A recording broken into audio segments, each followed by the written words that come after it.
మహిళా బిల్లును అడ్డుకున్న కాంగ్రెస్ పార్టీపై ఆగ్రహం వ్యక్తం చేశారు బీజేపీ మహిళా నేత చిట్టూరి రాజేశ్వరి. కోనసీమ జిల్లా అమలాపురంలో మాట్లాడుతూ రాబోయే ఎన్నికల్లో మహిళలు కాంగ్రెస్ పార్టీకి బుద్ధి చెప్తారని అన్నారు.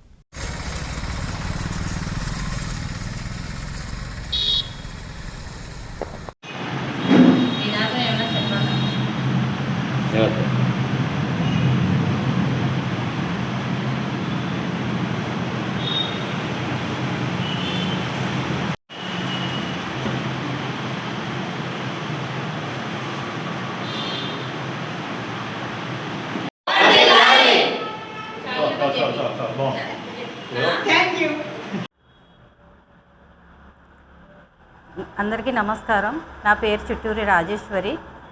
నేను భారతీయ జనతా పార్టీలో ఉన్నాను. నారీ శక్తి వందన్ బిల్లు మోడీ గారు చాలా కష్టపడి పార్లమెంట్లో పెడితే 4 పార్టీలు TMC, DMK, Samajwadi party, Congress వీళ్ళు నలుగురు కలిసి నారీ శక్తి వందన్ బిల్లు 33% బిల్లు పాస్ చేయకుండా వాళ్ళు ఆపేరు.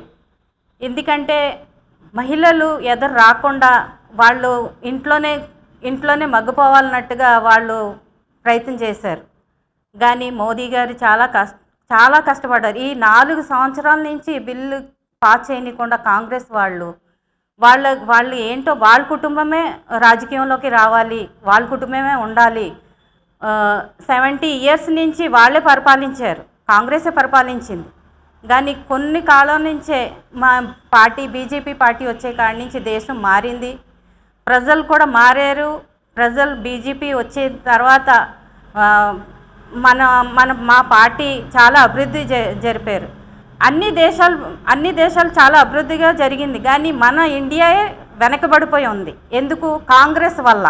కాంగ్రెసే ఎదగనీయకుండా చేసేసింది. ఇప్పుడు కూడా మహిళలు ఎదగాలని అన్ని రంగాల్లో ఉన్నారు మహిళలు, ఇంకా ఎదగాలని మా మోదీ గారు చాలా కష్టపడితే వీళ్ళు బిల్లు పాస్ చేయకుండా ఆపేశారు. సో మోదీ గారికి మేము మోదీ గారి సపోర్ట్ ఉన్నాం. మాలో బలం ఉంది. ఇంకా శక్తిగా తయారయ్యి మేము ఆ బిల్లు పాస్ చేసే వరకు మా హక్కు అది. ఆ బిల్లు మా హక్కు, మేము హక్కుకి ఎలాగైనా చేసుకుంటాం. కానీ ఈ కాంగ్రెస్కి మాత్రం 3 చోట్ల ఎలక్షన్స్ అవుతున్నాయి. ఆ 3 చోట్ల కూడా బంగ్లాదేశ్, తమిళనాడు, కేరళ, ఈ 3 చోట్ల కూడా వాళ్ళకి ఓడిస్తారు. మా పార్టీ అక్కడ కూడా వస్తుంది. కానీ ఒకవేళ ఈ బిల్లు పాస్ అయ్యి ఉంటే ఆంధ్రప్రదేశ్, తెలంగాణ, సౌత్ ఇండియా, సౌత్లో మొత్తం అందరూ లేడీస్ ఎక్కువ సీట్లు వచ్చిన ఈ పార్టీలోని రాజకీయంలోని ఇంకా చాలామంది పార్లమెంట్కి వెళ్ళును. కానీ వీళ్ళు రాకుండా చేయాలని, వాళ్ళే ఉండాలని చాలా ప్రయత్నం చేసి మమ్మల్ని వెనక్కి తొక్కారు. కానీ దీనికైతే వాళ్ళు ఎప్పటికైనా వాళ్ళకి మేము బుద్ధి చెప్తాము. తర్వాత వాళ్ళకి ఎప్పటికైనా మేము బుద్ధి చెప్పి వాళ్ళని ఎలాగైనా అణిగితొక్కుతాం. ఈ 3 రాష్ట్రాల్లోనైతే వాళ్ళకి రానికుండా మా పార్టీయే వస్తుంది.